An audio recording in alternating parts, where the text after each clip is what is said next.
Thank you so much to all the witnesses. Before we begin 5-minute rounds of questions, I do have a few questions to ask each of you. This is an important part of the hearing, and it is designed to make sure that you'll all be responsive to this committee should you be confirmed. In these questions I'm going to ask, I would ask each of you to provide just a yes or no answer. First, do you each agree to appear before this committee and make officials from your office available to the committee and designated staff when invited? Yes. Yes. Yes. Yes. Do you commit to keep this committee fully and currently informed about the activities under your purview? Yes. Yes. Do you commit to engaging in meaningful consultation while policies are being developed, not just providing notification after the fact? Yes.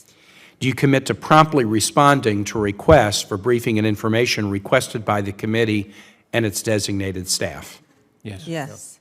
Thank you very much. We'll now begin 5-minute rounds of questions. I'll start with you, Mr. Rodriguez. What a difficult time in Nicaragua, and what a difficult post to which you've been nominated. I attended the Summit of the Americas in Los Angeles in June, and it was interesting. There was quite a flap, as you know, about who should be invited to the summit, and a number of the nations in the Americas were critical of the United States for not having a full invitation of all countries in the hemisphere. As I was speaking to some of those leaders who were critical, some chose not to attend, some attended and were critical. It was interesting. They complained to me about the fact that Cuba and Venezuela had not been invited. No one complained that Nicaragua had not been invited. And I found that interesting. And when I asked them, hey, you've talked about Cuba and Venezuela, but you haven't mentioned Nicaragua, even those who strongly believe that Cuba and Venezuela should have been invited pretty much said Nicaragua is a disaster. We've got no, we can't with a straight face make an argument that a president who imprisoned all of his rivals and has installed his wife as vice president and is throwing Mother Teresa and other, Mother Teresa's organization and others out of the country, we can't with a straight face claim that they should have been invited to the summit. So what a difficult time. What space for U.S. sort of pro-democracy, pro-human rights activity or support for organizations that are engaged in pro-human rights activity, what space exists within Nicaragua that you could promote should you be confirmed? Thank you, Senator. You are exactly right. It has really been a really lamentable turn of events, really since 2018 in Nicaragua.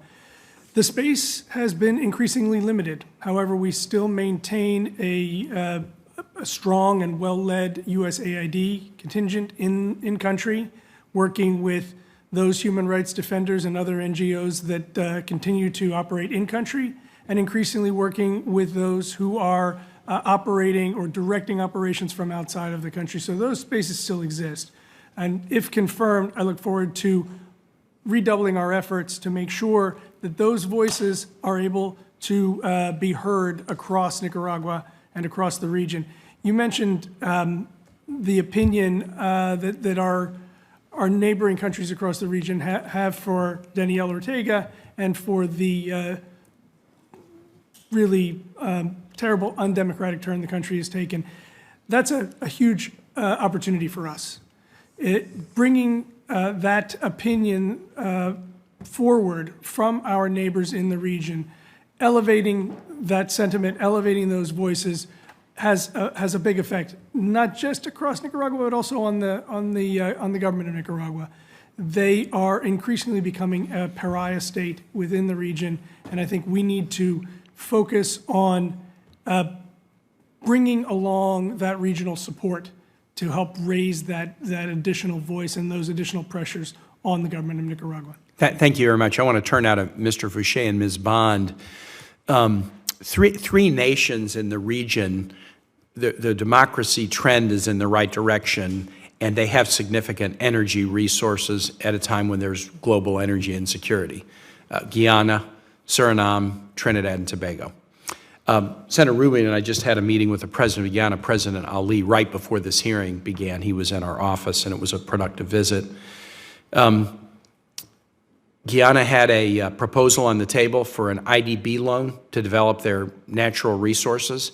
The U.S. vetoed the loan in March. The IDB would not provide the $180 billion loan to allow Guyana to develop their energy resources, and it was the U.S. that vetoed it. I am really struck by an incoherence in this administration's sort of energy policies. There's three goals. We want to battle climate change. We want to help nations who are allies wean themselves away from dictators in terms of getting energy supply. We also have an interest in any country with whom we have an alliance to help them develop their economies in a positive way to produce economic activity that can help their people. I am very confused at the message that the administration is sending on energy policy. Vetoing an IDB loan for Guyana, but encouraging Saudi Arabia to pump more oil to help our allies. Often canceling U.S. domestic oil leases at the same time as we're trying to help our allies wean themselves away from Russian energy. I don't expect you to solve these three goals and harmonize them, but what I've been waiting for is the administration putting some policy on the table that expresses how they're trying to harmonize these goals. In particular, what might you do, should you be confirmed, and I'll begin with you, Mr. Fouché, what might you do to help Suriname or Trinidad and Tobago appropriately develop their energy resources, guarding against corruption and some of the other issues? Because look, if we're going to veto loans to nations like Guyana, China's just going to step in and do those loans. I mean, let's not kid ourselves here. And then we end up losing influence with nations that would rather partner with the United States. What can you do, should you be confirmed, to help advance appropriate development of these nations' economies? Yeah, Mr. Senator, thank you very much for that question. This is really one of the critical issues in front of us right now as we look for Suriname's continued forward development of its democracy, its human rights structures, as well as its economy. Suriname is sitting on vast oil reserves, as we understand it, off its coast. And American companies have been involved in developing and extracting that oil wealth. They have done this without support from the United States government. They have not asked for our support, as I understand it. Nor has, if I'm aware of it, Suriname asked for any kind of loans through the IDB or other organizations of that nature.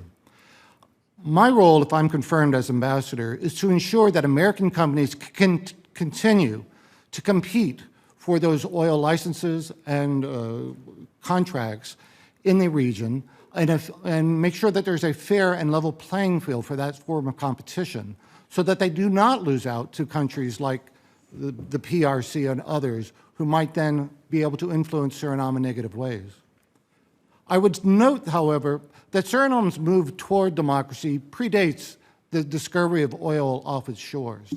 And it has been making the right steps in that. And if I'm confirmed as ambassador, I will continue to support and work with the Surinamese government to ensure that it continues its economic and development as a democracy. Thank you. With the sufferance of my colleagues, I'm over time, but I would like to give Ms. Bond the chance to briefly answer the question as well.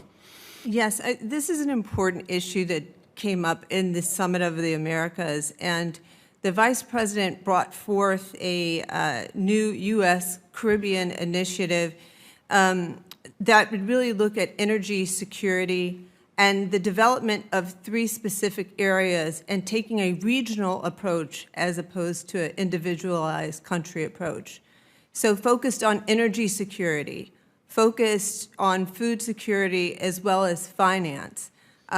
So what we're really looking for is to leverage that opportunity and to look at long-term sustainable growth and focus in these areas, and working on a regional basis as opposed to an individual basis. Thank you so much. Senator Rubio.